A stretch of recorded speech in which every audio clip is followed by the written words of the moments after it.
Boa tarde a todos.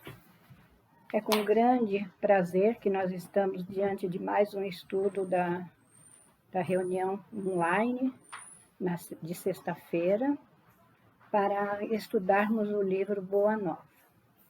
Mas antes de nós começarmos o nosso estudo, eu gostaria muito de agradecer a todos pela colaboração da festa das crianças, dos jovens e dos nossos assistidos, porque sem a ajuda de vocês nós não teríamos conseguido realizar. Mas lembrando que ainda temos a festa dos moradores em situação de rua, para que a gente possa colaborar também. Então, que a gente tenha um bom estudo na tarde de hoje, pensando nesse livro tão importante que Chico Xavier psicografou através do espírito de Humberto de Campos, ou Irmão X, como preferirem, e que nos traz a lição 19, Comunhão com Deus. Mas vamos falar alguma coisa antes de nós iniciarmos o nosso estudo. Nesses momentos em que antecedem as comemorações do natalício de Jesus, que estejamos confiantes na misericórdia do Pai, que nos oferece oportunidades de ter um mestre a nos guiar os passos, nos conduzindo ao caminho que nos leva a Ele. Tenhamos a certeza que Deus nos oferece todos os dias aprendizados novos, basta que estejamos atentos.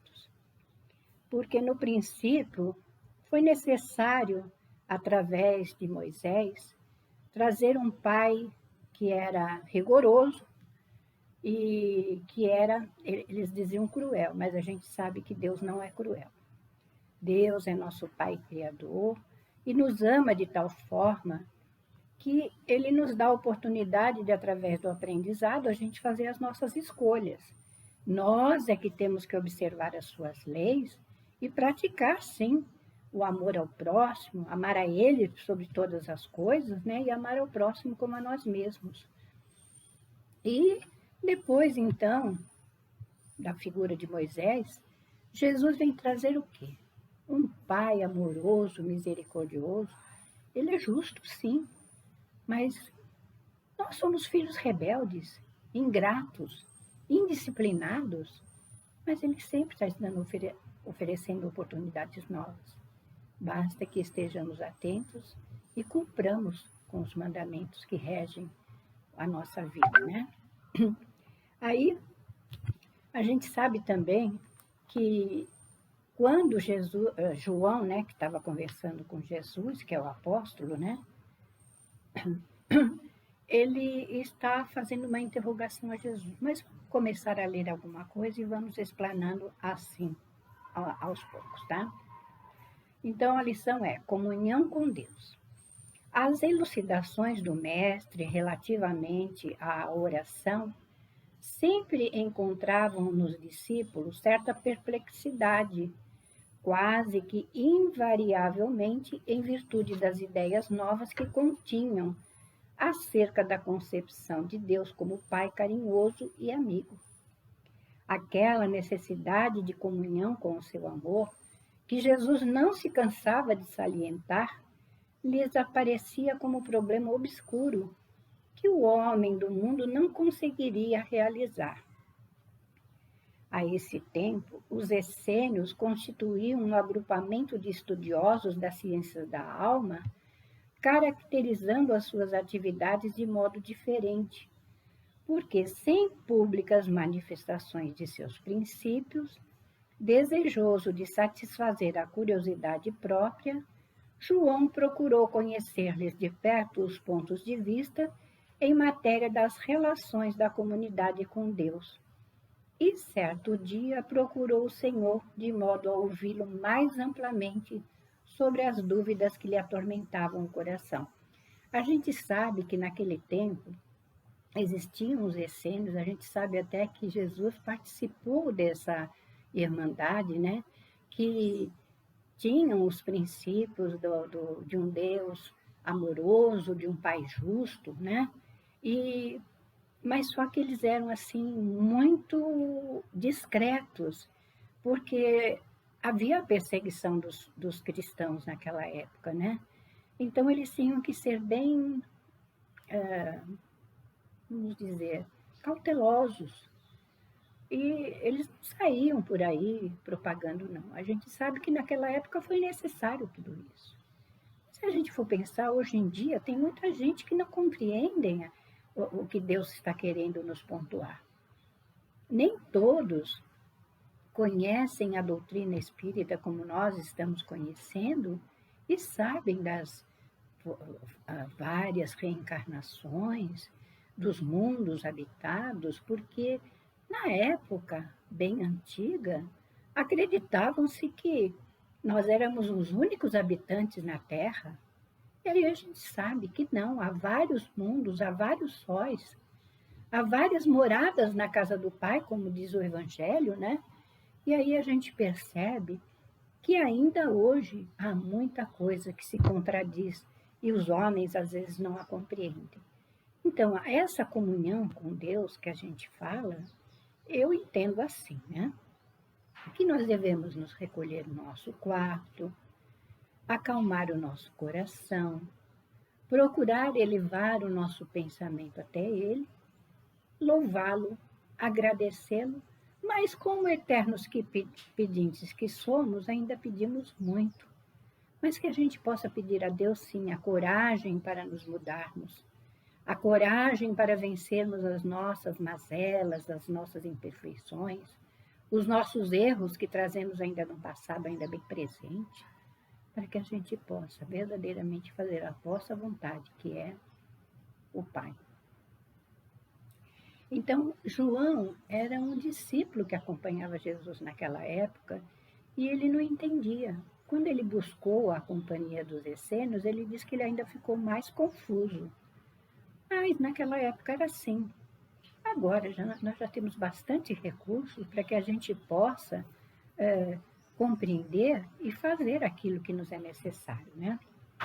Aí ele fala, mestre, disse ele solícito, tenho desejado sinceramente compreender os meus deveres atinentes à oração, mas sinto que minha alma está tomada de certas excitações. Anseio por essa comunhão perene com o Pai. Todavia, as ideias mais antagônicas se opõem aos meus desejos. Ainda agora, manifestando meu pensamento acerca de minhas necessidades espirituais a um amigo que se instrui com os essênios, asseverou-me ele que necessito compreender que toda edificação espiritual se deve processar no plano oculto. Lembra que eu falei que a gente tem que se fechar no nosso quarto e buscar essa comunhão com Deus?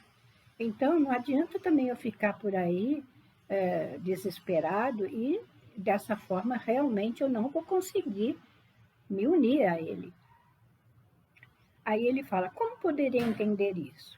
Devo, então, ocultar o que haja de mais santo em meu coração? Imagine, né, a simplicidade do nosso João naquela época, né? Mas não é ocultar a nossa vontade de estar unido ao Pai.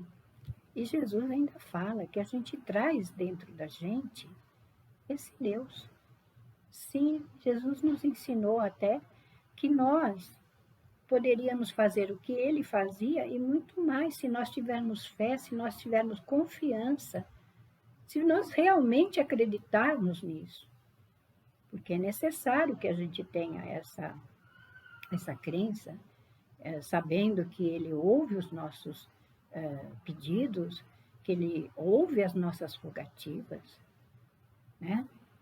Aí ele fala, o Messias arrancado de suas meditações respondeu com brandura, João, todas as dúvidas que te assaltam se verificam pelo motivo de eu não haveres compreendido até agora que cada criatura tem um santuário no próprio espírito. onde a sabedoria e o amor de Deus se manifestam através das vozes da consciência. Aí a gente lembra da própria mediunidade, né? Não que a mediunidade seja um privilégio, né?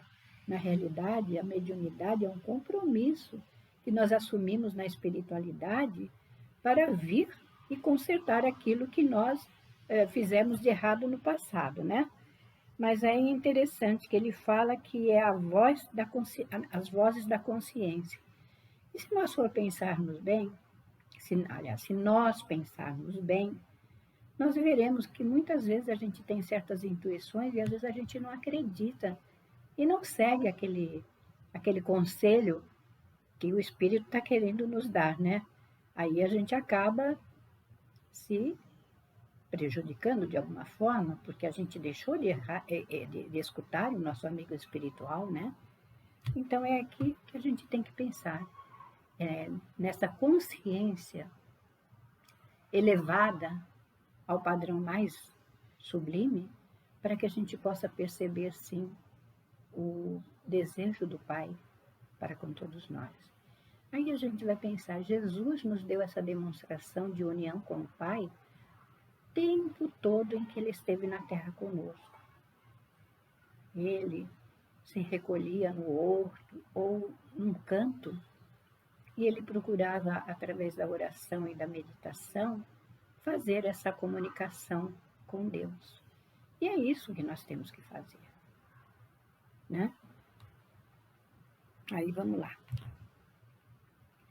Os essênios levam muito longe a teoria do labor oculto, pois, antes de tudo, precisamos considerar que a verdade e o bem devem ser patrimônio de toda a humanidade em comum.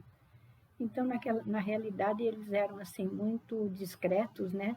E eles não falavam com qualquer um sobre as verdades eternas, né? Mas aqui Jesus está falando que é indispensável, que o indispensável é saber dar a cada criatura de acordo com as suas necessidades próprias, né? Que, na realidade, esse bem deve ser patrimônio da humanidade inteira. E não é o que a doutrina nos traz todo o tempo. Ela nos traz uma doutrina raciocinada, que não é para que a gente aceite tudo e abaixe a cabeça e diga amém. Não. Nós temos que escutar e perceber o que aquela mensagem está querendo dizer para nós. Porque muitas vezes os espíritos nos oferecem essas leituras para que a gente esteja desperto àquilo que eles têm que trazer para nós. Aí ele ainda fala. Nesse ponto estão muito certos quanto ao zelo que os caracteriza, porque os ungentos, reservados a um ferido, não se ofertam ao faminto que precisa de pão. Aí lembro-me eu no começo das nossas tarefas na Casa do Caminho, o Dr. Hermann relembrar a gente que nós teríamos que levar o Evangelho àqueles assistidos, sim, mas que nós teríamos que dar o pão, porque ele dizia que um estômago vazio às vezes não consegue raciocinar, né? E aí a gente sabe que tem pessoas que têm uma condição assim tão paupérrima que às vezes não têm o alimento necessário. Então, eles são enfraquecidos no seu organismo físico, né? Então, que a gente possa, sim, levar o evangelho, mas levar o pão àqueles que têm fome, né? Também eu tenho afirmado que não poderei ensinar tudo o que desejar aos meus discípulos, sendo compelido a reservar outras lições do Evangelho, do Reino, para o futuro, quando a magnanimidade divina permitir que a voz do Consolador se faça ouvir entre os homens sequiosos de conhecimento. Não tens observado o número de vezes em que necessito recorrer às parábolas para que a revelação não ofusque o entendimento geral? A gente não sabe, né? Naquele tempo em que Jesus esteve aqui, ele tinha que falar por parábolas, né? Porque era um povo truculento, um povo raivoso, né? um povo indisciplinado, e tinham aqueles que queriam realmente saber, conhecer as alegrias do reino de Deus, né? Então tudo era proporcionado ao entendimento. E hoje nós temos a doutrina aí toda com informações do plano espiritual e que, de acordo com as nossas escolhas, a gente sabe exatamente para onde a gente vai. Porque a gente não vai. Aí a gente pensa num estudante que ficou o ano inteiro brincando e depois vai fazer a prova e acha que vai passar de ano. Então, esses são os nossos testes na vida. Nós temos que passar pelas provações, pelas expiações que nos forem necessárias, temos que valorizar o aprendizado dessa doutrina que clareia a nossa mente, que nos dá a condição de sermos melhores a cada dia. Então, vamos fazer a nossa parte, lendo o Evangelho profundamente e através do estudo profundo, analisar o que aquela mensagem está querendo nos trazer, né? Aí ele ainda fala, no que se refere à comunhão de nossas almas com Deus, não me esqueci de recomendar que cada espírito ore no segredo do seu íntimo, no silêncio de suas esperanças e aspirações mais sagradas. Não é a gente ficar por aí orando, orando, orando a esmo, não. A gente tem sim que se resguardar, se aquietar e procurar essa união. Agradecendo sim tudo aquilo que o Pai nos oferece todos os dias, fazendo o nosso melhor a cada instante. Procurar amar os indiferentes, amar aqueles que não pensam como nós, porque todos nós fomos criados da mesma forma e todos nós estamos, sim, fadados à perfeição relativa, porque é o objetivo que Deus traçou para cada um de nós, né? E vamos lá.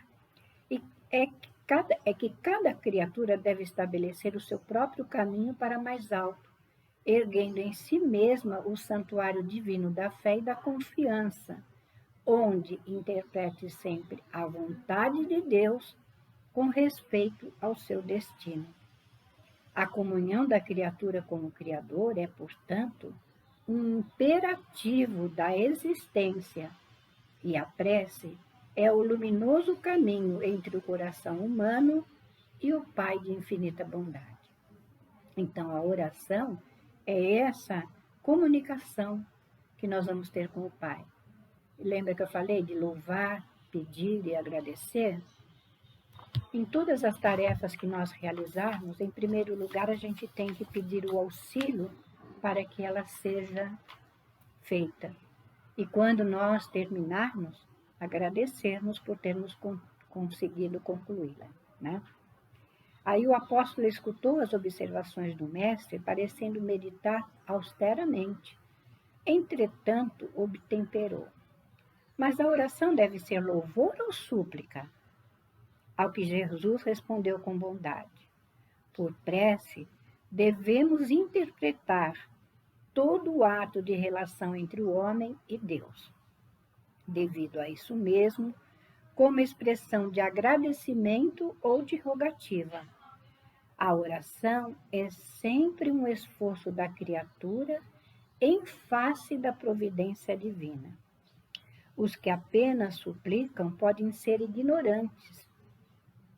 Os que louvam podem ser somente preguiçosos.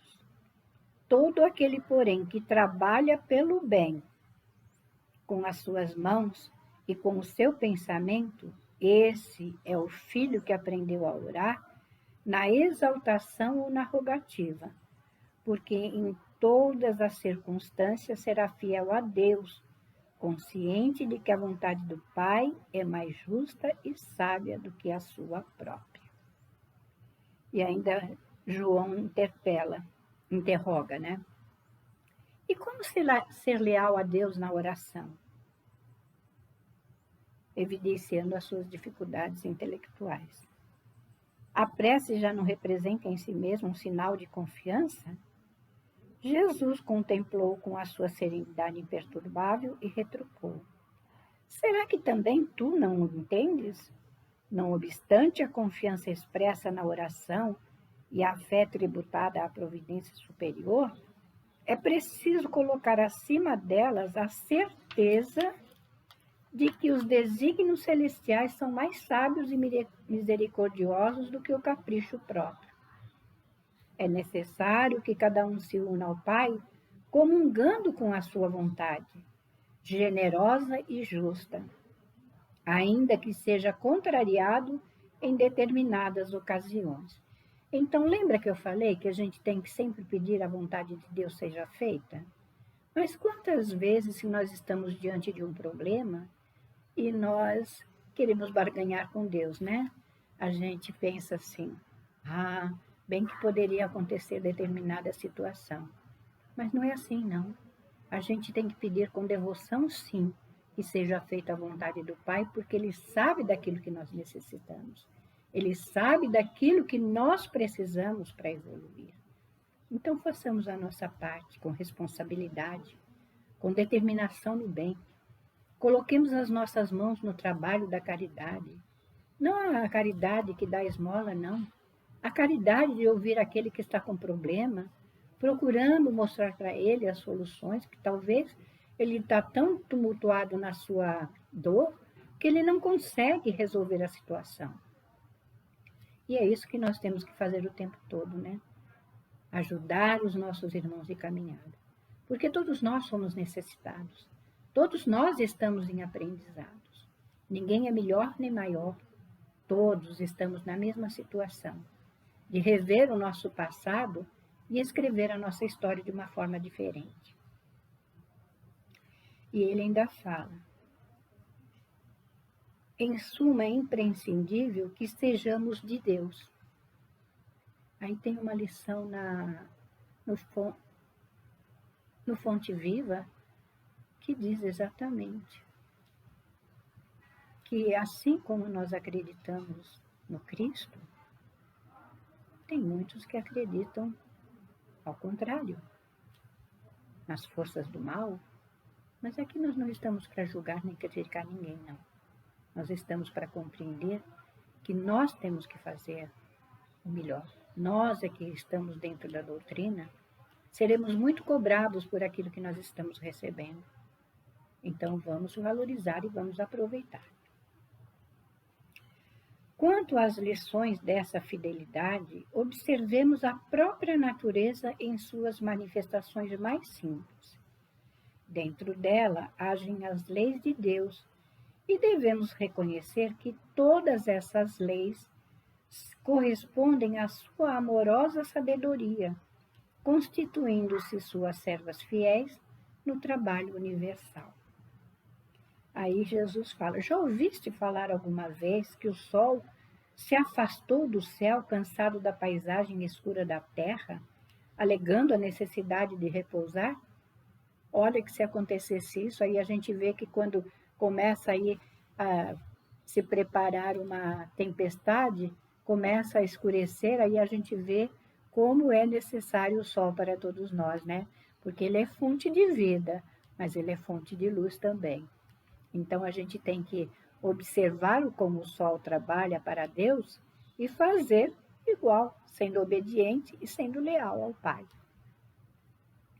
Ele ainda fala: a pretexto de indispensável repouso, teriam as águas privado o globo de seus benefícios em certos anos?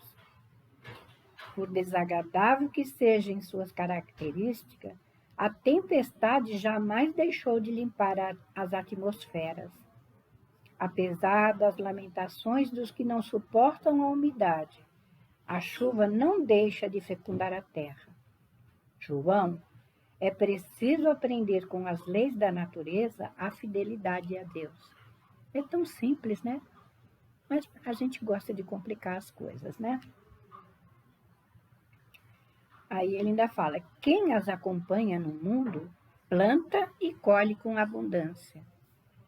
Observar a lealdade para com o Pai é semear e atingir as mais formosas searas da alma no infinito. vê, pois, que todo o problema da oração está em edificarmos o reino do céu entre os sentimentos de nosso íntimo, compreendendo que os atributos divinos se encontram também em nós. O apóstolo guardou aqueles esclarecimentos cheio de boa vontade, no sentido de alcançar a sua perfeita compreensão. Aí ele fala, mestre, confessou respeitoso o discípulo, né? Vossas elucidações abrem uma estrada nova para minha alma. Contudo, eu vos peço, com a sinceridade da minha afeição, me ensineis na primeira oportunidade como deverei entender que Deus está igualmente em nós. Aí o Messias fixou nele o olhar translúcido e, deixando perceber que não poderia ser mais explícito com o recurso das palavras, disse apenas, eu te prometo. E aí a gente sabe que naquela época se viajava muito a pé, e se faziam longas caminhadas. Então, João e Jesus, aliás, Jesus e João demandaram a Jericó, a fim de atender um programa de viagem organizado por Jesus. Aí a gente vê que a excursão a pé, ambos se entretinham a admirar as poucas belezas do caminho, escassamente favorecido pela natureza, quer dizer, deserto, uma terra árida, né? Não havia árvores, não havia flores, né? E a água era bem escassa. Aí ele fala, a paisagem era árida e as árvores existentes apresentavam as frontes recurvadas, entremostrando a pobreza da região, que não lhes incentivava o desenvolvimento. Então, a gente vê como a água faz falta, né? Aí, não longe de uma pequena herdade, o mestre e o apóstolo encontraram um rude lavrador, cavando grande poço à beira do caminho. Bagas de suor lhe desciam da fronte, mas seus braços fortes iam e vinham à terra na ânsia de procurar o líquido precioso, né? Ante aquele quadro, Jesus estacionou com o discípulo a pretexto de breve descanso e, revelando o interesse que aquele esforço lhe despertava, perguntou ao trabalhador, amigo, que fazes? Busco a água que nos falta, redarguiu com um sorriso interpelado. A chuva é assim tão escassa nessas paragens, tornou Jesus, evidenciando afetuoso cuidado. Sim, nas proximidades de Jericó, ultimamente, a chuva vem se tornando uma verdadeira graça de Deus. Olha aqui, quer dizer, ele estava lá cavando, mas ele sabia da verdadeira graça de Deus que podia fazer com que a água brotasse daquele solo, né? E o homem do campo prosseguiu no seu trabalho exaustivo, mas, apontando para ele, o Messias disse a João em tom amigo, esse quadro da natureza é bastante singelo, porém é na simplicidade que encontramos os símbolos mais puros. Observa, João, que este homem compreende que sem a chuva não haveria mananciais na terra. Mas não para em seu esforço procurando o reservatório que a providência divina armazenou no subsolo. A imagem é pálida, todavia chega para compreenderes como Deus reside também em nós. Dentro do símbolo, temos que entender a chuva como o favor de sua misericórdia, sem o qual nada possuiríamos. Essa paisagem deserta de Jericó pode representar a alma humana, vazia de sentimentos santificadores. Este trabalhador simboliza o cristão ativo, cavando junto dos caminhos áridos, muitas vezes com sacrifício, suor e lágrimas, para encontrar a luz divina em seu coração. E a água é o símbolo mais perfeito da essência de Deus, que tanto está nos céus como na terra. O discípulo guardou aquelas palavras, sabendo que realizara uma aquisição de claridade imorredoras. Contemplou o grande poço onde a água clara começava a surgir. Depois de imenso esforço do humilde trabalhador, que a procurava desde muitos dias, e teve nítida compreensão do que constituía a necessária comunhão com Deus. Experimentando indefinível júbilo no coração, tomou as mãos do Messias e as colou com a alegria do seu espírito alvoroçado, confortado como alguém que vencera grande combate íntimo. João sentiu que finalmente compreendera o que era essa comunhão com Deus. Então, que todos os momentos difíceis da nossa existência, que nós não blasfememos nem lamentemos, mas vamos fazer uma rogativa ao Pai, que Ele nos dê a força, nos dê a coragem, nos dê o ânimo necessário para enfrentarmos tudo aquilo que o nosso espírito necessita. Lembra como eu falei lá no princípio, que são as nossas escolhas do passado que estão nos dando essa oportunidade de rever e fazer diferente nesta vida? Então, que nós possamos todos os dias agradecer ao Pai o dom da vida, o sol, a água e tudo o que existe no mundo, e agradecer a Ele por todas essas benesses. E vamos sim, através de toda essa exemplificação que Jesus nos deu, elevar o nosso pensamento para entrarmos em comunhão com esse Pai amoroso e misericordioso, agradecendo a Ele o dom da vida e por tudo aquilo que Ele nos permite usufruir neste momento. Porque não somos donos de nada. E até este corpo que temos, teremos que prestar contas no dia que formos chamados para entrar novamente no mundo dos espíritos, que é a nossa verdadeira pátria. E assim, profundamente agradecidos pelo estudo, pela oportunidade de aprendizado, que seja, Senhor Jesus, em Teu nome, em nome de Maria, em nome de toda a direção espiritual da Casa do Caminho, mas, acima de tudo e sempre, em nome de Deus, nosso Pai, que encerrando essa prece, possamos encerrar a nossa reunião do livro Boa Nova na tarde de hoje. Que assim seja, graças a Deus.